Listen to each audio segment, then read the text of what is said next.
بسم الله الرحمن الرحیم۔ السلام علیکم۔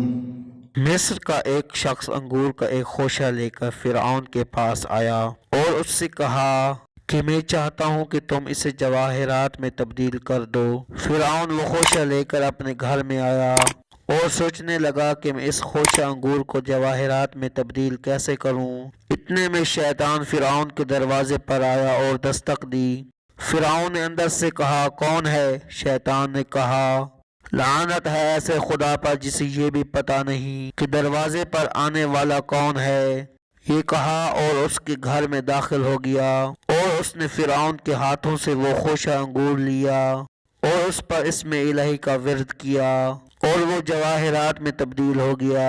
اس وقت شیطان نے فرعون سے کہا، فرعون اب ذرا انصاف کرنا، میں اتنا صاحب کمال ہونے کے باوجود خدا ہونے کا دعویٰ نہیں کیا، تو اتنا بڑا جاہل اور نادان ہے، اس کے باوجود لوگوں سے کہہ رہا ہے کہ میں تمہارا رب اعلیٰ ہوں۔ فرعون نے کہا، اچھا یار یہ بتاؤ تم نے آدم کو سجدہ کیوں نہیں کیا تھا؟ شیطان نے جواب دیا، کیونکہ میں جانتا تھا کہ آدم کی پشت سے تجھ جیسے ناپاک انسان پیدا ہوں گے، اس لیے میں نے آدم کو سجدہ نہیں کیا تھا۔